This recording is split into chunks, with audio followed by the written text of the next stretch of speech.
Pukul 3 pagi. Aku ditendang sampai terbangun oleh Liu Ruyan. Bukan tendangan manja, yang pelan-pelan. Ini tendangan beneran, dan tepat mengenai mata iblis. Aku hampir terjatuh dari tempat tidur. Hikiang berbaring di dalam selimut. Matanya tertutup, tapi suaranya terdengar sangat sadar. Aku ingin makan Feng Hua asam pedas. Aku mengusap pinggangku sambil melihat ponsel. Lalu melihat keluar jendela pada langit yang gelap gulita. Mencoba bernegosiasi dengannya. Besok pagi boleh tidak?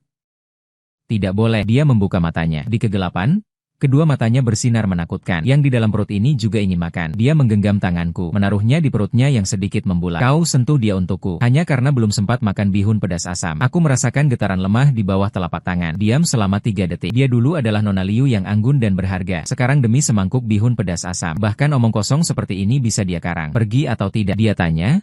Pergi. Aku membuka selimut, bangun dan memakai baju. Dia dengan puas membalikkan badan. Suaranya lembut, tambah cuka, banyak daun ketumbar. Aku berdiri di pintu kamar, menoleh memandangnya. Dia sudah menutup matanya. Sudut bibirnya melengkung seperti kucing yang mencuri ikan. Teks utama dimulai setelah masuk ke dalam buku. Aku menjadi teman dekat protagonis Dragon King. Kekuatan tempur nomor 1 di dunia. Tapi akhirnya ditembak kepalanya olehnya. Hanya karena dia ingin memainkan sandiwara pahlawan menyelamatkan wanita cantik. Kami berdua menerima misi pembunuhan. Targetnya adalah tunangannya. Dan aku adalah karakter latar yang harus mati. Aku tertawa. Bukan? Bro, apa kita tidak bisa menolak pesanan ini? Apakah aku benar-benar harus mati? Aku langsung kabur pulang ke negara untuk pensiun. Hihi, aku harus bertahan hidup. Tapi tunangan Dragon King malah datang mencariku, meminta bantuanku. Melihat wajahnya yang sangat cantik, aku mengubah pikiran. Kakak ipar akan kujaga sampai Dragon King kembali. Aku langsung melaporkan masuknya tentara bayaran ilegal. Translate_text. Kakak Song mendekam di penjara. Adapun tunangannya sekarang adalah milikku dengan suara keras. Kepalaku yang memakai helm anti peluru dihantam keras oleh gagang senjata. Seketika mataku berkunang-kunang melihat bintang putih. Seluruh dunia berdengung di telinga. Seperti kepala yang dimasukkan ke dalam lonceng kuil besar. Di luar ada orang memalu dengan palu kayu berkali-kali. Lain kali jangan bertindak semaunya sendiri. Ye Chen, yaitu pemeran utama Raja Naga dalam buku ini. Suara dingin dan otoriter dari sela-sela gigi.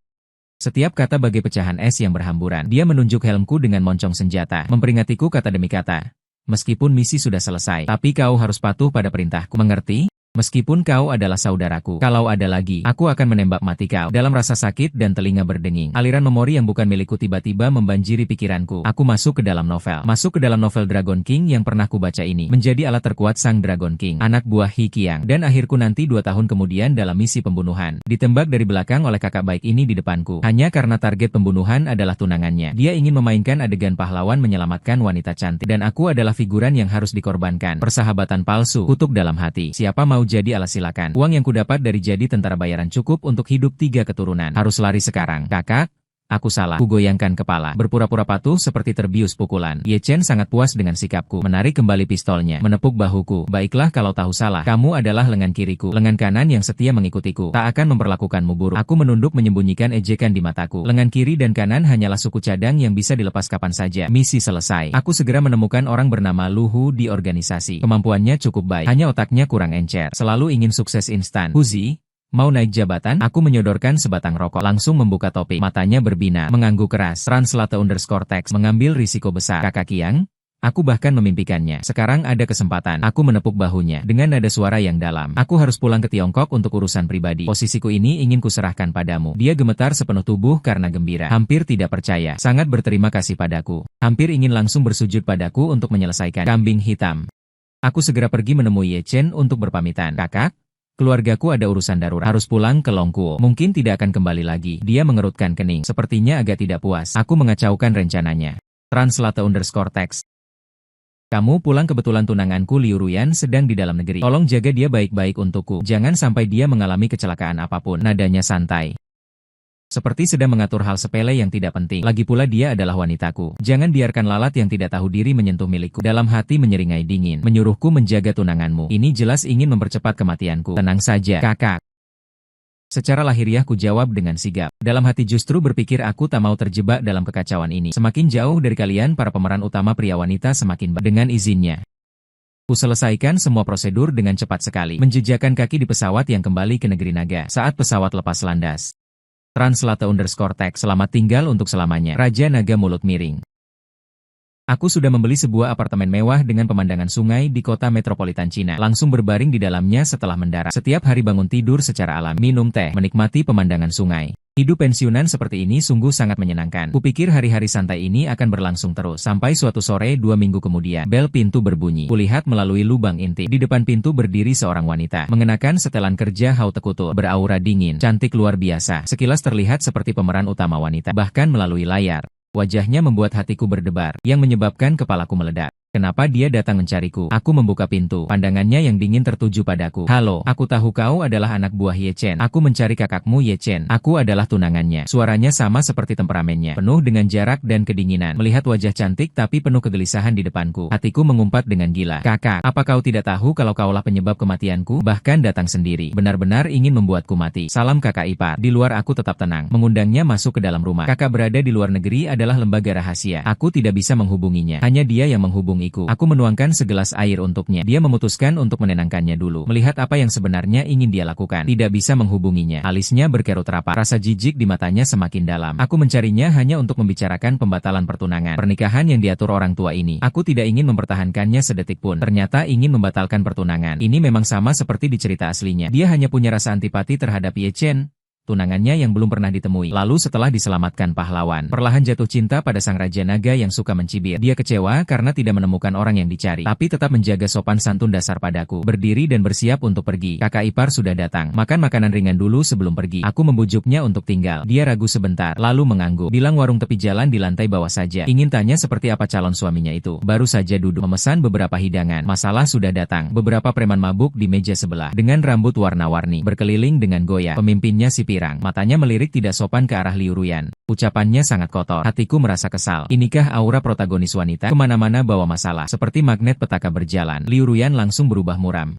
Mendekat ke arah saya sedikit. Di bawah tatapannya, saya tidak seperti tokoh utama dalam novel yang punya aura penguasa. Langsung membuat preman-preman itu ketakutan setengah mati. Hanya diam-diam mengeluarkan ponsel. Di hadapan semua orang menekan 1103 digit. Halo Pak Polisi, di sini warung makan Kang Yang?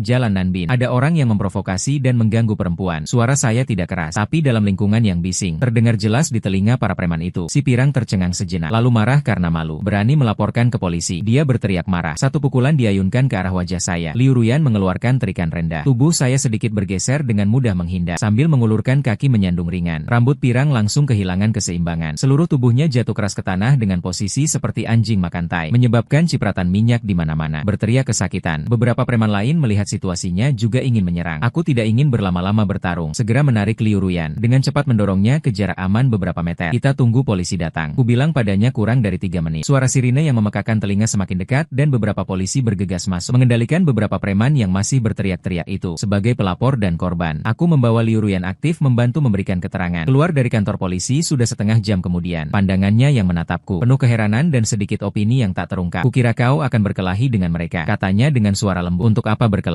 Translate_text. Menang masuk pengadilan, kalah masuk rumah sakit. Saya mengangkat tangan. Melapor ke polisi adalah kewajiban warga yang baik. Dia tertegun. Lalu mendadak tertawa lepas. Tawa ini bagai es yang mencair. Memberi aura dinginnya kilau pesona yang memikat. Dia mungkin belum pernah melihat caraku menyelesaikan masalah. Mantan bos tentara bayaran. Di matanya. Orang seperti Ye Chen seharusnya punya anak buah yang kasar dan suka berkelahi. Sementara operasi lancarku yang lapor polisi dan menunggu polisi sama sekali membalikkan persepsinya. Kamu berbeda dengan yang kubayangkan. Dia menatapku, matanya penuh keingintahuan. Kamu sangat tenang, sangat rasional. Saya tersenyum, tidak berbicara. Saat berpisah dia mulai bicara lebih dulu. Hari ini terima kasih ya. Boleh minta kontak pribadimu? Kedepannya mungkin masih ada hal yang perlu merepotkanmu. Saya melihat handphone yang dia sodorkan. Dalam hati sudah punya perhitungan baru. Karena tidak bisa menghindar. Lebih baik gantikan posisinya. Ye Chen ingin saya mati. Maka saya akan bikin dia mati secara sosial dulu. Lagi pula ini dunia novel. Siapa yang rela jadi figuran? Taklukan Herone bunuh Naga King. Saya ingin jadi Naga King yang tidak bisa menyeringai. Setelah Naga King baru dan Liu Ruyan bertukar kontak, saya kira bisa dapat ketenangan beberapa hari. Tidak menyangka masalah datang lebih cepat dari yang dibayangkan. Salah satu rival beratnya di dunia bisnis. Karena tidak bisa bersaing dengan grup King Yao, mereka malah memikirkan cara licik. Dengan kebiasaan kecil yang terbentuk saat saya masih menjadi tentara bayaran dulu, saya memasang mikrofon penyadap di mobilnya. Dengan mudah mendengar rencana pihak lawan. Mereka berencana menculiknya, mengambil foto telanjang untuk memaksanya meninggalkan proyek tender penting. Saya duduk di ruang tamu rumah sendiri, mendengar rencana kotor dari alat penyadap. Tidak tahan lagi menggerutu. Apakah jalan pikiran orang-orang ini semua bermasalah? Bisnis tidak bisa menang malah main culik. Ini naskah dari zaman apa? Potong sumber kekayaan lawan. Tebang, putus rantai pendanaan lawan. Manfaatkan kesalahan keputusan lawan. Menindas yang sudah jatuh. Mengejek dengan gila-gilaan. Ini baru cara yang benar untuk perang dagang. Kan, perusahaan mana yang punya CEO waras akan melakukan hal ilegal yang mempertaruhkan nyawa seperti ini? Menggerutu tetap menggerutu. Masalahnya harus diselesaikan. Saya telah dipercayakan oleh kakak laki-laki untuk melindungi keamanan kakak ipar. Hanya bisa mengiriminya pesan. Bilang bahwa saya kebetulan sedang urusan di dekat perusahaannya. Lalu menyetir mobil. Berdiam di dekat pintu keluar garasi bawah tanah perusahaannya. Seperti yang diduga. Saat senja, saya melihat sebuah mobil van hitam menyelinap masuk ke garasi. Tidak lama kemudian melalui alat penyadap mendengar teriakan dan suara perlawanannya. Aksi dimulai. Saya tidak langsung berlari keluar, melainkan sekali lagi mengeluarkan ponsel andalan saya. Kali ini saya langsung menelepon Officer Zhang yang menangani kasus sebelumnya. Kakak Zhang adalah aku. Hikiang memandang rendah Xiaohi. Ada apa? Ada preman lagi yang membuat keributan. Bukan, kali ini kasus besar. Nada bicaraku menjadi serius. Lantai 2 basement gedung Jiang Yuan. Sedang terjadi kasus penculikan keji. Pihak lawan setidaknya 3 orang. Mungkin membawa senjata. Petugas Zhang di ujung telepon langsung waspada. Kamu yakin? Sangat yakin? Targetnya adalah Liu Ruyan, CEO Grup Qingyao. Menutup telepon. Aku tahu polisi sedang bergegas datang, tapi aku tidak bisa hanya menunggu. Aku menyusup ke dalam geras dengan diam-diam. Pengalaman bertahun-tahun sebagai tentara bayaran membuat gerakanku senyap seperti kucing. Cepat menemukan 2 orang penculik yang berjaga di dekat pintu masuk geras. Aku mendekati dari bayangan. Satu tebasan tangan mengenangkan tengkuk orang pertama. Dia langsung limbung tanpa sempat bersuara. Orang kedua mendengar suara menoleh. Aku melompat ke depan menutup mulutnya. Lutut menghantam keras bagian hatinya. Dia langsung melengkung seperti udang. Kuseret kedua orang ke sudut. Mengikat mereka dengan tali yang mereka siapkan sendiri dengan erat. Selesaikan bagian lu. Kulihat pelaku utama sudah menyeret Liu Ruyan ke dalam mobil van hitam itu. Tanpa ragu, aku langsung kembali ke mobil, menginjak gas dan memblokir satu-satunya jalan keluar. Suara rem yang memekakan telinga sangat nyaring di garasi yang kosong. Pelaku utama di dalam mobil van terkejut. Melihat mobilku, langsung paham aku datang untuk mengacau. Membuka pintu mobil. Dengan pisau berkilauan di tangan, dia meneriaki saya. Ejekan sialan, minggir dari sini, atau akan kubunuh kau. Tepat pada saat itu, suara sirene yang memekakan telinga semakin dekat dari kejauhan. Seketika menggema di seluruh ruang bawah tanah. Lampu polisi merah dan biru bergantian berkedip. Beberapa mobil polisi menderu datang, mengepung mobil van dan saya. Pintu mobil terbuka. Satu persatu polisi bersenjata lengkap berlari keluar. Polisi? Jangan bergerak, letakkan senjata. Para penculik di dalam mobil van melihat ini dan wajah mereka langsung pucat. Pisau di tangan mereka berdentang jatuh ke tanah. Mereka langsung putus asa. Sebuah kasus penculikan keji di bawah serangan kilat polisi digagalkan sejak dalam tahap awal. Translate_text.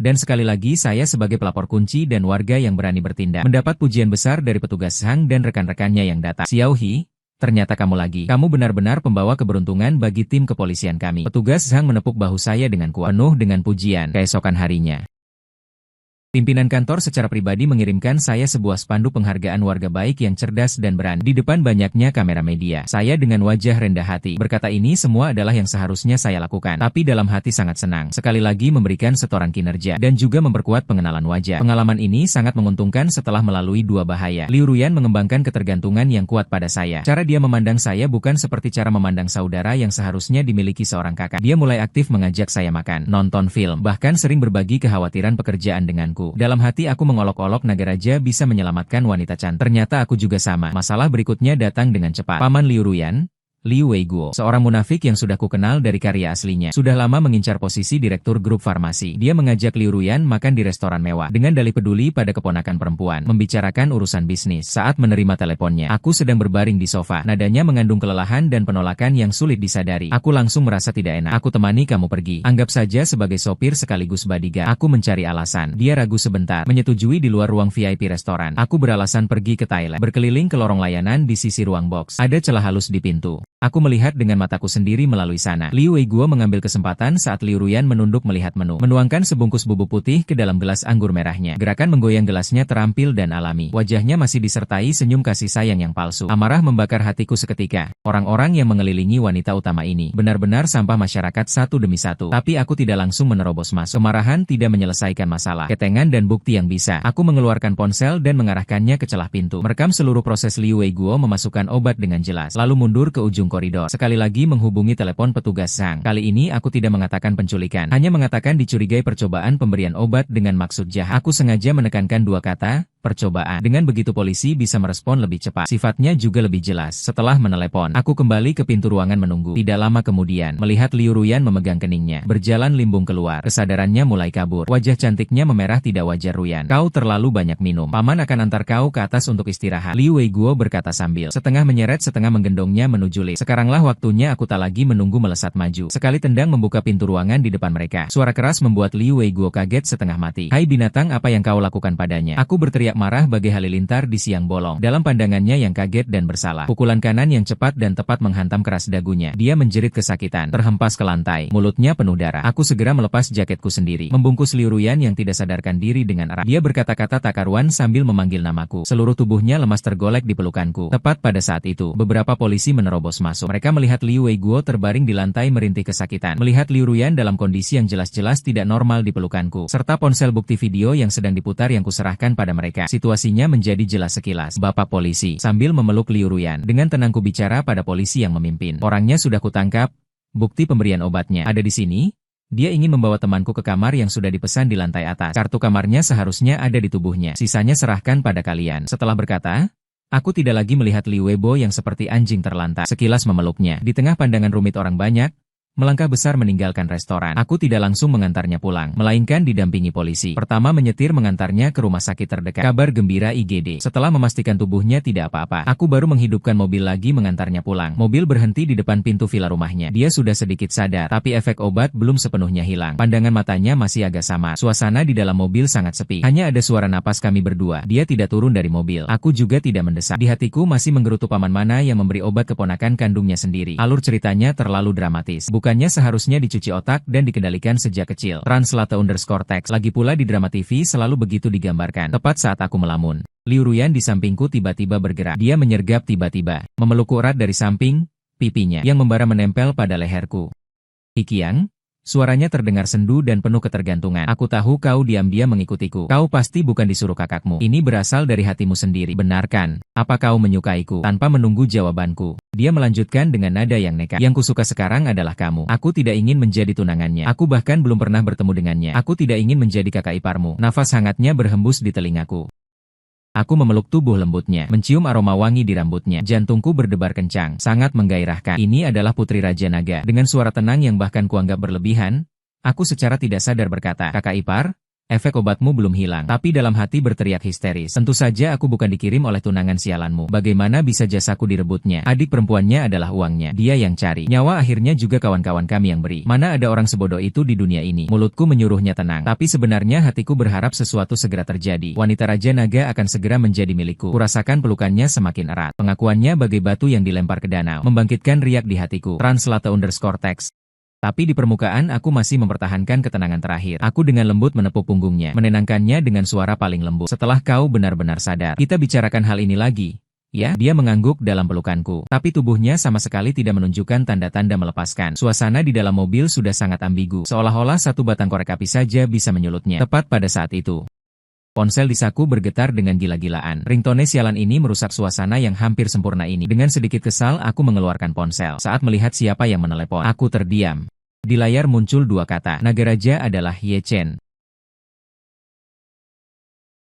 Hampir secara refleks aku menekan tombol speaker. Dari receiver terdengar jelas. Jangan lupa identitas Anda sendiri. Suaranya tidak keras, tapi di dalam mobil yang sunyi. Setiap kata terdengar jelas di telinga Liu Ruyan. Kulihat wanita dalam pelukanku menjadi kaku. Kupikir dia akan mundur, akan meninggalkan pelukanku dengan canggung. Tapi dia tidak. Dia malah mengangkat kepala, memandangku dengan tatapan menantang dan penuh tekad. Lalu lebih berani mendekat, mencium pipiku dengan lembut. Sensasi hangat dan lembut. Sekali sentuh lalu lepas. Satu tanganku memeluknya, mencegahnya tergelincir. Satu tangan memegang telepon. Sorot mata, namun penuh dengan kemesraan padanya dan semangat kawan seperjuangan yang hampir berhasil. Suaraku tetap tenang tanpa gelombang. Kakak tenang saja, aku di sini baik-baik saja. Semuanya dalam kendaliku. Ye Chen di ujung telepon jelas tidak menyadari suara dalam perkataanku. Dia kembali menggunakan nada seperti memberi belas kasihan, mengatakan beberapa hal tentang kakak ipar. Untuk Ruyan, Kamu harus lebih perhatian. Dia bersifat dingin, tapi pada akhirnya dia seorang wanita. Butuh perhatian. Jangan biarkan sembarang orang mendekatinya. Mendengar ini, di mata Liu Ruyan terlihat secara kebencian dan ejekan. Tiba-tiba dia ingin bermain-main. Mendekat ke telingaku. Menggunakan volume yang hanya bisa didengar oleh kami berdua berbisik. Rulan katakan padanya. Kamu sudah merawatku sampai keranjang. Aku menahan tawa dengan susah payah. Hampir tersedak air liur sendiri. Wanita ini benar-benar seperti siluman. Aku membersihkan tenggorokanku. Berbicara ke telepon dengan nada yang hikmat dan setia. Kakak, tenang saja. Urusan kakak ipar di sini sangat kuperhatikan. Aku sengaja berhenti sejenak. Merasa wanita dalam pelukanku semakin lancang menggoda. Pasti akan membuatnya puas. Berarti ganda. Ye Chen sangat puas dengan jawabanku.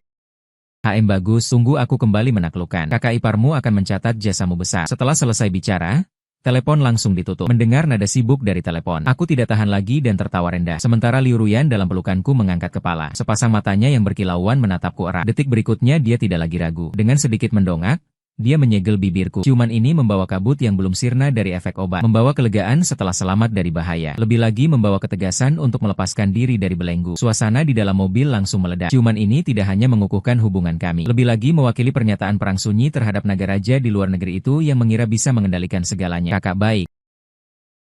Tunanganmu mulai sekarang jadi milikku. Setelah hubungan dengan Liu Ruyan dipastikan, perasaan kami dengan cepat semakin mesra. Tapi masalah juga semakin meningkat. Musuh Ye Chen di luar negeri. Sebuah tim tentara bayaran yang terkenal jahat. Serigala darah entah dari mana mendapat informasi. Tahu bahwa dia memiliki titik lemah yaitu seorang tunangan di negeri naga. Kumpulan orang-orang nekat ini ternyata berani sekali. Sampai membawa senjata api menyusup ke dalam wilayah negeri naga. Targetnya sangat jelas. Menculik Liu Ruyan untuk mengancam Ye Chen. Berkat kebiasaan anti penyelidikan yang terbentuk selama bertahun-tahun, aku dengan cepat menemukan jejak kelompok orang ini. Mereka melakukan pengintaian di dekat villa Liu Ruyan, bergerak dengan cara yang mencurigakan, tapi tidak bisa mengelabui mata profesional sepertiku. Aku segera menyadari, ini adalah kesempatan sempurna untuk memperbesar masalah sekali jadi, menyelesaikan ancaman secara tuntas dan permanen. Hanya melaporkan ke polisi, menangkap beberapa penculik sudah tidak cukup. Aku akan memanfaatkan kejadian ini untuk menyamakan persepsi tentang Ye Chen dan kata bahaya di keluarga Liu, serta di hati petinggi kepolisian. Aku tidak mengganggu Liu Ruyan, melainkan langsung menghubungi pimpinan tinggi Satuan Khusus Polisi Kota, Kapten Li, yang sangat mengapresiasiku karena beberapa kasus sebelumnya. Saya He Qiang. Ada situasi darurat yang perlu saya laporkan kepada Anda. Translate_text. Nada suaraku sangat serius seperti belum pernah sebelumnya. Ada teroris bersenjata dari luar negeri yang masuk dengan jumlah sekitar 5-7 orang. Peralatan mereka lengkap. Target mereka masih CEO grup King Yao, Liu Ruyan. Aku melaporkan konfigurasi personel lawan, model senjata yang biasa digunakan, waktu aksi yang mungkin dan informasi profesional lainnya sekaligus. Kapten Li di ujung telepon sangat terkejut. Tentara bayaran asing bersenjata masuk ke negara, berusaha menculik pengusaha terkenal. Ini adalah garis merah yang mutlak tidak boleh disentuh di negara naga dengan keamanan ketat. Dia segera menyadari keseriusan peristiwa ini. Mengatakan akan segera memasang jaring yang menggelapkan langit. Dan aku mengajukan diri sukarela. Mengajukan diri menjadi personel operasi ini. Kapten Li awalnya khawatir dengan keselamatanku. Tapi aku meyakinkannya dengan analisis profesional. Hanya aku yang berada di sisi Liu Ruyan, bisa melindunginya di momen paling kritis. Akhirnya dia setuju dengan rencanaku. Operasi pengepungan terhadap tim serigala salju diam-diam dimulai. Malam ketika para tentara bayaran itu bergerak. Bulan gelap, angin kencang. Seperti biasa, aku menemaninya di villa Liu Ruyan. Dia sama sekali tidak menyadari bahaya yang akan datang. Bersandar di pelukanku menonton drama idola yang membosankan. Sementara aku melalui sebuah earphone mikro terus berkomunikasi dengan tim polisi khusus yang sudah bersembunyi di luar villa. Kendaraan target muncul. 3 mobil sedang mendekati villa. Tim 1 di posisi. Tim 2 di posisi. Sniper di posisi. Perintah tenang Kapten Li terdengar di earphone. Aku menepuk punggung Liu Ruyan dengan lembut. Aku akan ambilkan air untukmu. Berdiri dan berjalan ke jendela. Membuka tirai sedikit. 3 mobil SUV hitam berhenti tanpa suara di luar villa. Pintu mobil terbuka. 7 orang bertopeng dengan persenjataan lengkap melompat keluar. Dengan formasi taktis mereka dengan cepat mengepung villa. Profesional tapi tidak cukup top. Tepat saat mereka melangkah ke halaman villa, Komandan Li memberi perintah. Di sekeliling tembok pembatas villa langsung menyala. Puluhan lampu sorot yang menyilaukan menerangi seluruh halaman terang benderang. Jangan bergerak. Peringatan dari pengeras suara polisi bergema di malam hari. Para anggota Blood Wolf jelas tidak menyangka sudah terpancing. Seketika menjadi panik. Tapi mereka tetap saja para penjahat berbahaya. Bereaksi sangat cepat. Langsung mengangkat senjata mencoba melawan. Dor suara tembakan sniper yang jelas. Seorang tentara bayaran yang berusaha melawan. Senapan di tangannya langsung terpental. Ini peringatan. Tembakan sengit tiba-tiba terdengar di luar villa. Tapi itu semua tembakan supresi dari polisi anti huru-hara. Aku tidak keluar. Tugasku adalah melindungi Liu Ruyan. Ku melindunginya erat di belakangku. Mundur ke balik dinding penopang yang paling aman. Tembakan cepat mereda. Hanya berlangsung 5 menit. Ketika Kapten Li membawa orang-orang menerobos masuk, pertempuran telah berakhir. Semua tentara bayaran yang masuk ke negara itu dijaring habis. Tidak ada yang lolos. Hubunganku dengan petinggi kepolisian pun menjadi sangat kuat. Yang lebih penting lagi, lagi. Ayah Liu Ruyan, Ketua Dewan Direksi Qingyao Group Liu Yuanyang. Setelah menyaksikan langsung bahaya besar yang terkait dengan Ye Chen ini, sama sekali tidak bisa tinggal diam. Dia sendiri mencariku untuk pembicaraan panjang. Tuan He, Ruyan sudah memberitahuku segalanya. Saya tidak peduli apa yang Anda lakukan sebelumnya. Tapi sekarang Anda telah menyelamatkannya lebih dari sekali. Ye Chen itu adalah bintang sial. Keluarga Liu kami tidak pantas menjangkau tinggi. Akhirnya orang tua yang berjaya di dunia bisnis ini. Setelah saya setuju untuk membatalkan pertunangan Ruyan dengannya, saya percayakan putri saya pada Anda. Saya berdiri dan membungkuk dalam-dalam kepadanya. Dalam permainan ini, saya tidak hanya memenangkan hati sang cantik, tapi juga mendapatkan pengakuan dari calon mertua. Kemenangan mutlak. Saya dan Liu Ruyan secara resmi bertunangan. Pesta pertunangan diselenggarakan dengan sederhana, hanya mengundang keluarga dan teman terdekat dari kedua belah pihak. Di pesta tangan saya dan tangan Liu Ruyan bersatu. Melihat senyum bahagia yang memancar di wajahnya, saya tahu saya telah mendekati tujuan saya selangkah lebih besar. Kami memulai kehidupan bersama yang manis. Untuk sepenuhnya membersihkan identitas saya menggunakan kekayaan yang terkumpul selama beberapa tahun ini, serta sumber daya dan jaringan yang disediakan keluarga Liu, mendirikan perusahaan keamanan kelas atas. Anggota inti perusahaan semua adalah mantan elit yang saya rekrut dari seluruh dunia, dengan kemampuan bela diri dan latar belakang yang benar-benar bersih, berkat ketenaran yang terkumpul dari beberapa aksi berani, serta hubungan baik dengan kepolisian. Perusahaan keamanan saya langsung menerima banyak pesanan saat dibuka. Bisnis semakin berkembang pesat. Saya berubah dari tentara bayaran bawah tanah yang tak bisa dilihat mata, menjadi pengusaha muda yang menjaga keamanan suatu daerah. Pahlawan kota. Saya benar-benar keluar dari kegelapan dan berdiri di bawah sinar matahari. Hubungan saya dan Liu Ruyan semakin baik. Di luar dia adalah CEO wanita yang tegas dan berani. Kembali ke rumah, dia akan melepaskan semua pertahanan dan penyamarannya, berubah menjadi wanita kecil yang akan merajuk padaku dan bergantung padaku. Dia akan memakai apron lucu dan memasak untukku. Meski rasanya sulit diungkapkan dengan kata-kata, dia akan diam-diam memelukku dari belakang saat aku lelah bekerja, dengan lembut memijat pelipisku. Ketenangan dan kebahagiaan seperti ini belum pernah kurasakan dalam dua kehidupanku. Pada suatu sore yang cerah dan berangin, Liu Ruyan bersandar di pelukanku, tiba-tiba menanyakan masa laluku. Hi Qiang, sebenarnya seperti apa dirimu dulu? Matanya dipenuhi rasa ingin tahu dan sedikit kekhawatiran yang tersembunyi. Aku tahu dia mengkhawatirkanku. Latar belakang kuil Raja Naga. Kuang genggam tangannya, memulai kisah yang sudah kusiapkan sejak lama. Kututurkan padanya cerita setengah benar setengah fiksi. Sebuah naskah pahlawan yang bersabar menderita. Kukatakan saat muda keluargaku menjadi korban organisasi kriminal lintas negara untuk membalas dendam.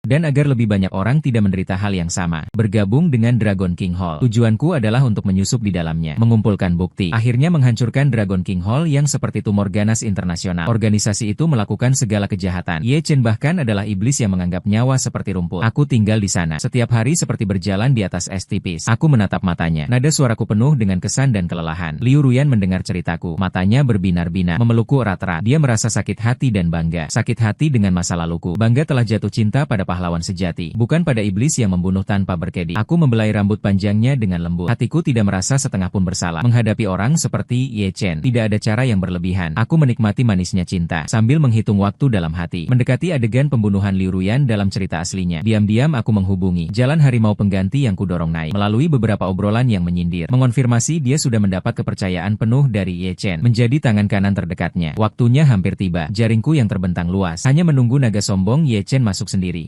Hatiku tidak gugup, hanya penuh antisipasi. Waktu berlalu 2 tahun. Perusahaan keamananku sudah menjadi setengah perusahaan terkemuka di dalam negeri. Cintaku dengan Liu Ruyan juga sudah berbuah. Pada malam yang tenang, aku sedang berpelukan dengannya di sofa menonton film lama. Dia meletakkan kepalanya di pangkuanku, memegang seember popcorn, menonton dengan penuh minat. Tiba-tiba, ponsel terenkripsi khusus yang kugunakan untuk urusan lama berdering di ruang belajar. Kuselimuti Liu Ruyan dengan selimut. Masuk ke ruang belajar, menutup pintu. Yang menelepon adalah penggantiku, Lu Hu Qiangge. Ini aku, Lu Hu, di ujung telepon. Suaranya dipenuhi kegembiraan dan kesombongan yang tak terbendung. Berkat bantuanmu, Qiangge, sekarang aku orang paling diandalkan di sisi Naga Raja. Katanya setelah tugas ini selesai, aku akan dijadikan wakil pemimpin Istana Naga Raja. Dia masih sangat berterima kasih atas promosiku dulu. Bersandar di kursi, dengan nada datar kutanya, tugas besar apa yang membuatmu begitu bersemangat? Translate_text. Hei, tugas yang sangat besar. Dia menurunkan suaranya, berkata dengan sengaja misterius. Raja Naga akan membawaku sendiri ke negeri Naga untuk melakukan hal besar. Membunuh seorang tokoh penting, Direktur Grup Qingyao, wanita bermarga Liu. Setelah berkata begitu,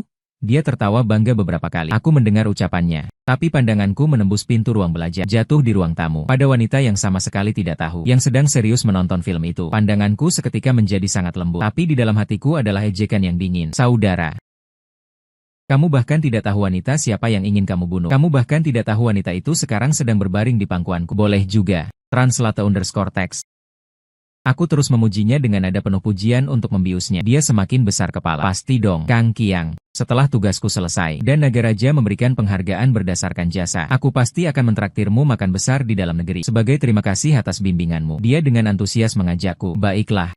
Aku menjawabnya dengan nada tenang. Setelah tugasmu selesai, aku sendiri yang akan menjemputmu. Tapi dalam hati berkata tanpa suara, saudara. Kamu bahkan tidak akan melihat matahari besok. Masih mau mentraktirku makan. Makanan itu adalah makanan terakhirmu. Nanti aku akan membakar kertas sembahyang di kuburanmu. Aku tidak bisa bicara denganmu dulu. Raja Naga memanggilku. Dia menutup telepon dengan bersemangat. Aku meletakkan ponsel. Menghapus semua riwayat panggilan. Keluar dari ruang belajar. Film di ruang tamu sudah mendekati akhir. Liu Ruyan tampak agak mengantuk. Matanya setengah terbuka setengah tertutup. Aku berjalan mendekat. Menggendongnya dari sofa. Dia berteriak kaget. Secara refleks memeluk leherku. Ada apa? Dia bertanya dengan bingung. Tidak ada. Aku menunduk dan mencium dahinya. Hanya tiba-tiba merasa bisa memiliki kehidupan sekarang ini sungguh baik. Dia merasakan keanehanku. Translate_text menggosok-gosokkan kepalanya di dadaku. Berkasih sayang menanyakan siapa yang menelepon tadi. Kubopong dia menuju kamar tidur sambil tersenyum berkata. Seorang teman lama yang sudah lama tidak berhubungan bilang dia akan pergi jauh. Kutaruh dia perlahan di atas kasur. Kutarik selimut untuk menutupinya. Dia sudah tertidur. Sudut bibirnya masih membawa senyum manis. Kududuk di pinggir kasur memandangnya dengan tenang. Betapa indahnya hidupku. Maka seburuk itulah akhir yang akan menimpa Ye Chen. Berdasarkan informasi yang diungkapkan Land Rover melalui telepon, ditambah dengan ingatan dari cerita aslinya, aku menghitung dengan tepat waktu aksi Ye Chen dan mereka. Tempat pembunuhannya 3 hari lagi. Di atap gedung perkantoran di seberang perusahaan Liu Ruyan. Waktunya sudah tiba, saatnya menarik jala.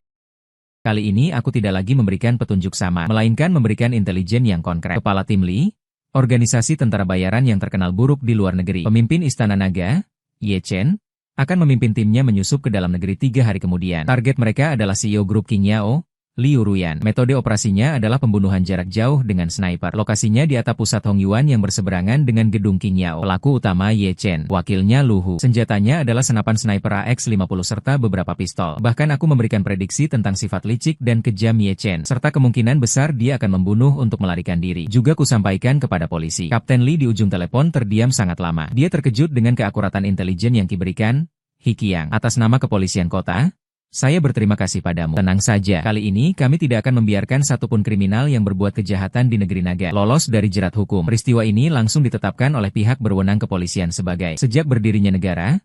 Kasus serangan teroris lintas batas yang jarang terjadi. Biro Kota mengerahkan pasukan polisi khusus dan penyelidikan kriminal paling elit. Membentangkan jaring pengawasan yang sangat ketat. Semuanya telah diatur dengan baik. Satu-satunya yang harus dilakukan sekarang adalah memastikan keamanan mutlak Liu Ruyan. Aku benar-benar tidak ingin dia benar-benar muncul dalam bidikan senapan. Bahkan hanya sedetik pun. Sehari sebelumnya dengan alasan acara perusahaan untuk level eksekutif, aku membawa dia dan beberapa karyawan inti perusahaan terbang ke resor pemandian air panas di kota Lin. Alasan ini tak terbantahkan. Bisa membuat Liu Ruyan menghindari lokasi pembunuhan dengan sempurna, tanpa menimbulkan kecurigaan siapapun. Sebelum berangkat, aku berdiri di depan cermin, merapikan dasiku. Pria di cermin itu bertubuh tegap, pandangan matanya tenang namun dalam. 3 tahun kehidupan yang stabil ini telah menghilangkan aura kekerasan dari diriku. Yang menggantikannya adalah aura tenang dan terkendali. Akulah yang akan menjadi direktur utama pertunjukan ini. Pemandian air panas memiliki pemandangan yang sangat indah. Udara juga sangat segar. Liu Ruyan benar-benar bersantai, seperti gadis kecil.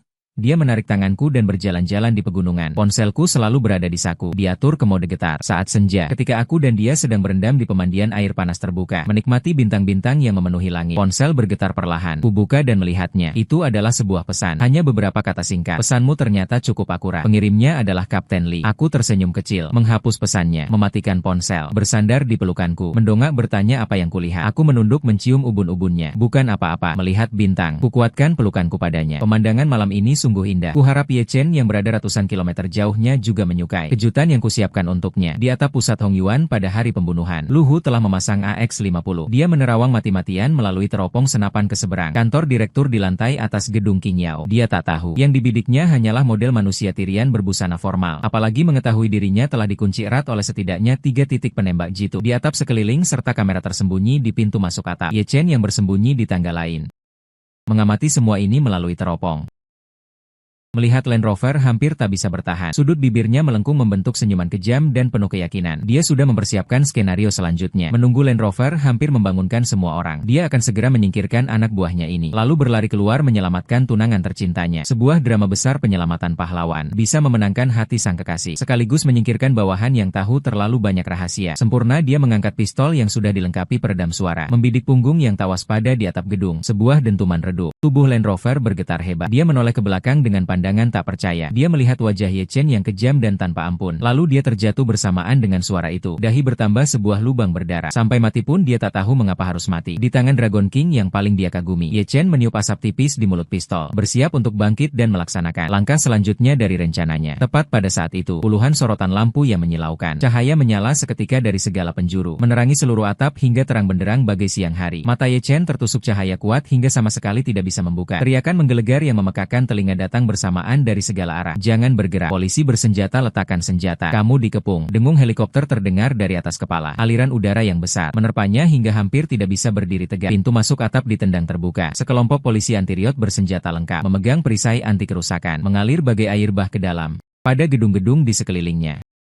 Titik-titik laser merah semuanya terkumpul di titik antara alisnya. Kecongkakan dan kekejaman di wajahnya langsung membeku, berubah menjadi keterkejutan dan kebingungan yang luar biasa. Bagaimana mungkin ada polisi, bahkan itu polisi khusus? Ada pasukan polisi bersenjata dan penembak jitu. Ini tidak mungkin. Rencananya sempurna tanpa celah. Sebelum dia sempat memikirkannya, beberapa polisi khusus sudah menerjang seperti harimau turun gunung. Satu gerakan menangkap langsung menekannya dengan kuat ke tanah. Borgol dingin berbunyi krek. Mengunci kedua tangannya yang berlumuran darah. Masuk ilegal. Kepemilikan senjata ilegal. Membunuh di tempat tertangkap basah. Bukti kuat lengkap. Di pemandian air panas Gunung Lin. Ponselku bergetar lagi. Kali ini adalah video langsung dari lokasi kejadian. Dalam video itu, seseorang yang dulu begitu angkuh menganggap semua makhluk sebagai semut, naga Raja Ye Chen seperti anjing mati. Ditekan dengan keras ke tanah oleh lutut polisi khusus. Wajahnya dipenuhi keterkejutan, kemarahan, ketidakrelaan, dan keputusasaan total. Dia ingin berjuang tapi tertindih tak bisa bergerak. Dia ingin mengaum. Mulutnya ditutup rapat. Penampilannya yang menyedihkan itu sungguh menyenangkan dilihat. Saya menonton video tanpa ekspresi, lalu menekan tombol hapus. Apa yang dilihat sampai begitu serius? Suara Liu Ruyan terdengar di telinga. Saya menyimpan ponsel, berbalik memeluknya erat, mencium sudut bibirnya. Bukan apa-apa, kataku sambil tersenyum. Aku sedang menonton pertunjukan terakhir mantan tunanganmu. Dia tidak ingin melihat, hanya berpelukan dengan bahagia di pelukanku. Terus melihat bintang di langit. Dan aku tahu dari saat ini, era Raja Naga benar-benar berakhir. Berita tentang penangkapan Raja Naga Ye Chen menimbulkan gelombang besar di dalam dan luar negeri, terutama ketika polisi menyelidiki beberapa kasus penculikan bersenjata dan kejar-kejaran di jalanan yang baru terjadi di negara naga. Semuanya terkait dengan dia dan musuh-musuhnya, bahkan memicu kemarahan publik. Opini publik sepihak menuntut menghukum berat dalang yang membawa perang ke dalam negeri. Dalam pemberitahuan resmi, citra pahlawan mata-mata misteriusku dibangun. Dalam pemberitaan dikatakan, pahlawan ini untuk menjatuhkan grup kejahatan internasional Istana Raja Naga sendirian, bersusah payah selama bertahun-tahun. Akhirnya bekerja sama dari dalam dengan polisi. Translate_text baru berhasil menangkap semua kriminal sekaligus. Meskipun nama dan identitasku tidak diumumkan, tapi orang-orang di sekitar sudah tahu persis siapa pahlawan ini. Untuk sementara waktu berbagai kehormatan dan pujian berdatangan seperti perusahaan keamananku. Juga karena pendirinya adalah aura pahlawan menjadi sangat terkenal. Pesanan diterima tanpa henti. Pernikahanku dengan Liu Ruyan secara resmi diagendakan. Kali ini kami tidak rendah hati, melainkan mengadakan pernikahan megah. Menerima semua doa dari semua orang. Identitasku sebagai Raja Naga yang tak boleh terlihat sebelumnya. Dengan dukungan resmi pemerintah dihiasi dan diputihkan sepenuhnya. Aku benar-benar keluar dari rawa kegelapan. Berdiri dengan jantan di bawah sinar matahari. Di pernikahan.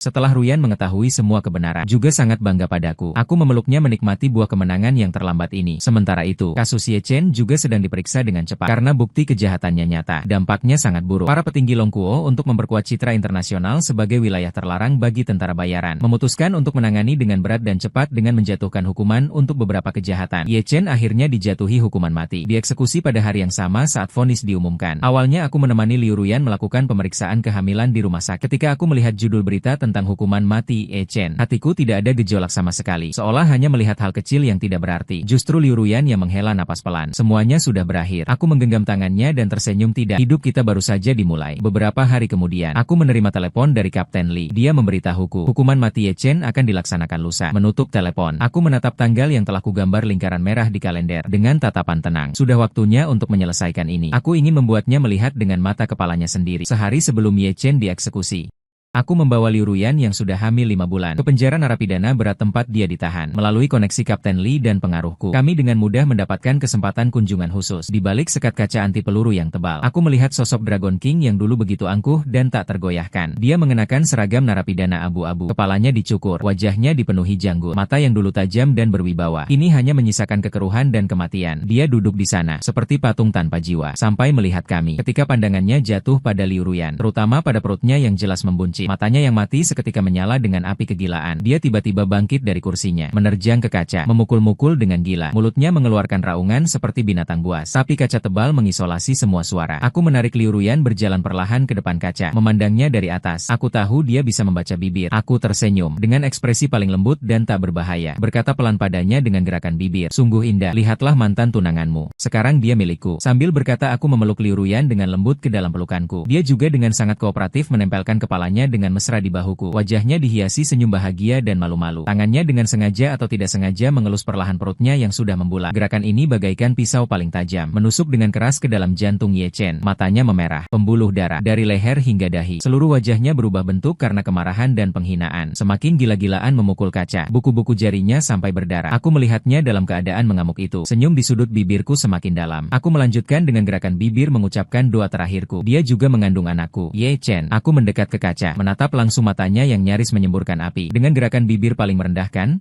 mengejek dengan berkata, Raja Naga?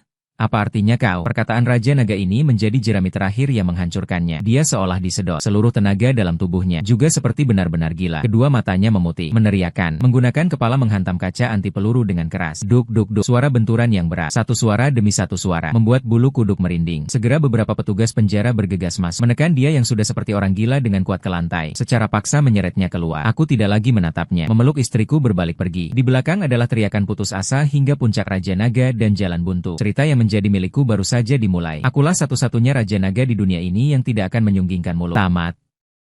Ding dong, sesi improvisasi lanjutan cerita. Dimanapun kamu melihat video ini, harus yang ada logo Xiao Shou di Ding dong Main Guan. Terima kasih semuanya. Kisah tambahan.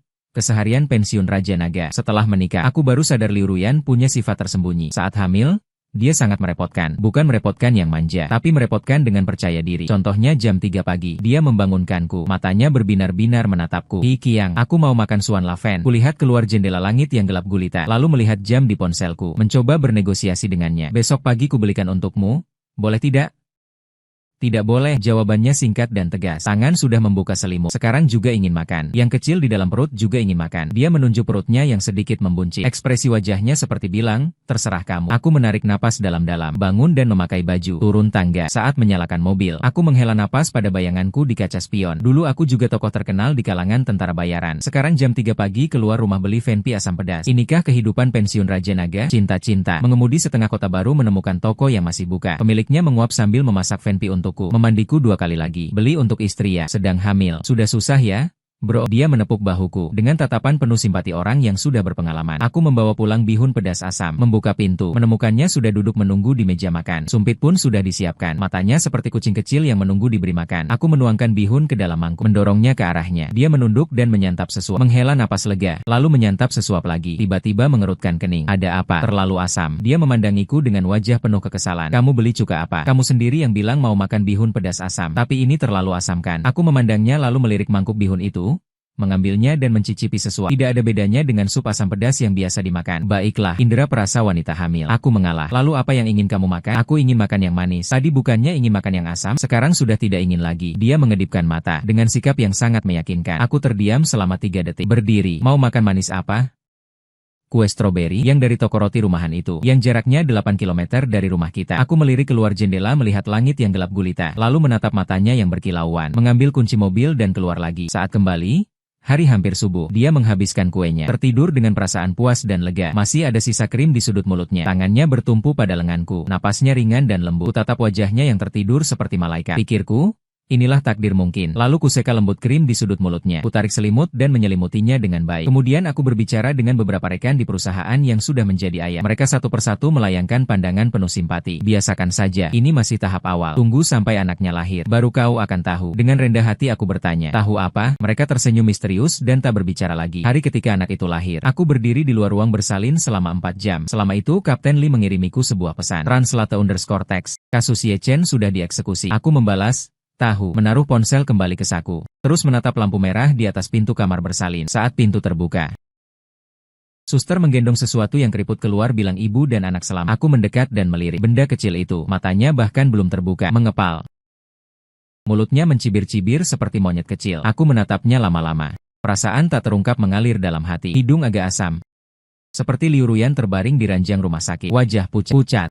Tersenyum sangat cantik, matanya melengkung sepertiku, matanya mirip seperti aku, melihat ke bawah pada monyet kecil itu, lalu melihatnya, berkata dengan serius, kurasa mirip kamu lebih cantik. Dia tersenyum lebih lebar, mengulurkan tangan mencolek pipi putrinya. Kalau begitu beri nama Yue Liang. Mengapa dinamai Yue Liang? Karena bulan cantik, dia berkata dengan yakin. Aku tidak tahan tertawa. Nanti kalau punya anak lagi beri nama Hi Sing Sing. Boleh? Dia mengangguk. Bintang dan bulan sudah lengkap. Aku melihat ekspresi seriusnya, merasa wanita ini mungkin benar-benar terganggu kehamilannya. Yue Liang genap sebulan. Hari itu ibu Land Rover datang. Dia membawa banyak perlengkapan bayi. Begitu masuk langsung matanya merah, memegang tanganku dan berkata, Yang Ge dan Huzi sebelum pergi masih bilang mau traktir makan. Belum selesai bicara sudah menangis. Kutepuk punggung tangannya. Tidak berkata apa-apa. Land Rover dibunuh sendiri oleh Ye Chen. Ini tidak kusembunyikan dari polisi. Juga tidak kusembunyikan dari ibunya. Ibunya setelah tahu menangis 3 hari lamanya. Lambat laun mulai ikhlas. Anak laki-laki bergaul dengan orang seperti itu. Soal waktu saja. Ku beri dia pekerjaan yang ringan. Mengurus logistik di perusahaan. Gajinya tidak besar, tapi cukup untuk hidup. Saat pergi dia menoleh memandangiku, seperti ingin berkata tapi mengurungkan niat. Saya tahu apa yang ingin dia tanyakan. Apakah Huzi kesakitan saat meninggal? Saya tidak menjawab. Hanya bilang sayalah yang mengurus jenazah Huzi saat dia pergi. Dia mengangguk, menyeka air mata lalu pergi. Liu Ruyan menggendong Yu Liang berdiri di depan pintu, memandang punggungnya, menghela napas pelan. Kalau dulu kau tidak kabur, yang mati pasti kau. Saya membenarkan. Takut? Dia bertanya. Takut, saya jujur menjawab. Takut kau sendirian mengurus anak. Dia melototi saya, menggendong Yu Liang berbalik masuk ke dalam rumah. Saya mengikuti dari belakang mendengar dia berbisik pada Yu Liang. Ayahmu hanya pandai bicara mulut manis. Yu Liang dengan kompak mengeluarkan gelembung. Aku tertawa. Saat bulan berusia 1 tahun belajar memanggil ayah. Tepatnya berteriak, Dada, padaku. Lalu mengulurkan tangan minta digendong. Liu Ruyan di samping cemburu sekali. Padahal aku yang melahirkannya. Mengapa memanggilmu dulu? Karena ayah tampan. Aku menggendong bulan dan menciumnya. Dia terkikik-kikik. Air liurnya membasahi wajahku. Liu Ruyan memutar matanya. Qiang, bisakah kau tidak terlalu tebal muka? Tidak bisa?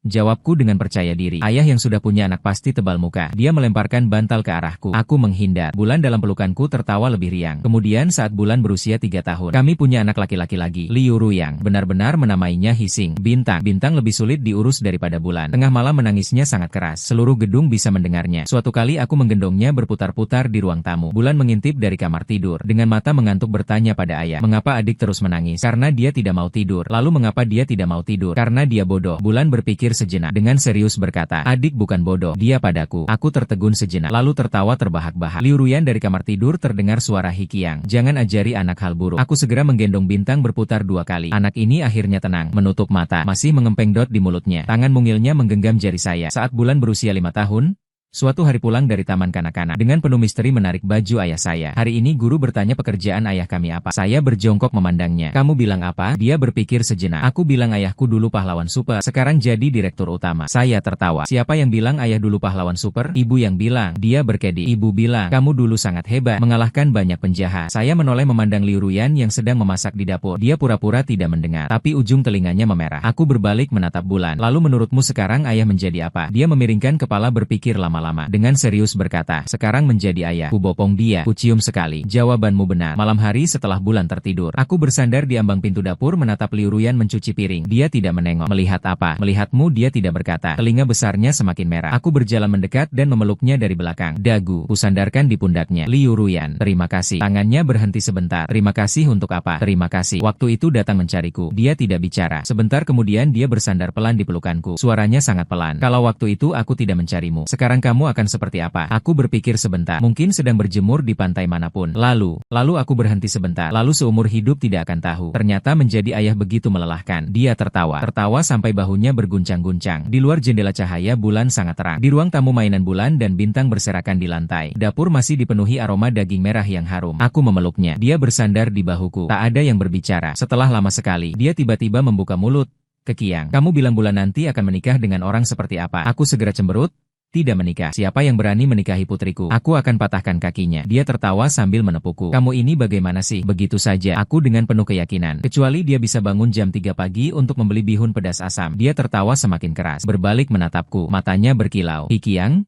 Kamu benar-benar ayah yang sangat baik. Aku menunduk dan mencium dahinya. Kamu juga memang ibu yang sangat baik. Dia berjinjit dan menciumku. Kalau begitu kita semua sangat baik. Aku memeluknya erat. Tentu saja. Malam itu Bintang menangis lagi. Aku bangun dan menggendongnya berputar-putar di ruang tamu. Bulan juga terbangun. Dengan setengah sadar berlari keluar. Memeluk kakiku dan berkata, ayah aku juga ingin digendong. Aku memindahkan Bintang ke sisi kiri. Membungkuk dan menggendong Bulan juga. Satu kiri satu kanan. Bulan membaringkan kepalanya di bahuku. Berbisik pelan. Ayah kamu hebat sekali. Bisa menggendong 2 bintang. Dengan dot di mulut. mulut sudah menutup mata. Aku memeluk dua makhluk kecil ini dan berputar perlahan di ruang tamu. Cahaya bulan menyiram masuk dari jendela, menerangi lantai. Terang benderang Liu Ruyan bersandar di bingkai pintu kamar tidur. Melihat kami tersenyum sangat indah. Kupikir inilah hari terbaik. Tidak ada tembakan dan hujan peluru. Tidak ada kilauan pedang dan bayangan. Hanya ada mie asam pedas tengah malam. Anak yang rewel. Mainan berserakan di lantai. Dan seorang wanita yang diam-diam tersenyum di dapur. Apa itu Raja Naga? Apa itu tentara bayaran? Apa itu pahlawan penyusup? Semua sudah jadi masa lalu. Sekarang aku hanya seorang yang bangun tengah malam untuk membeli mie asam pedas untuk putri. Memeluk putra berputar di ruang tamu. Disepelekan istri. Orang biasa yang tebal muka itu bagus. Main di luar cerita.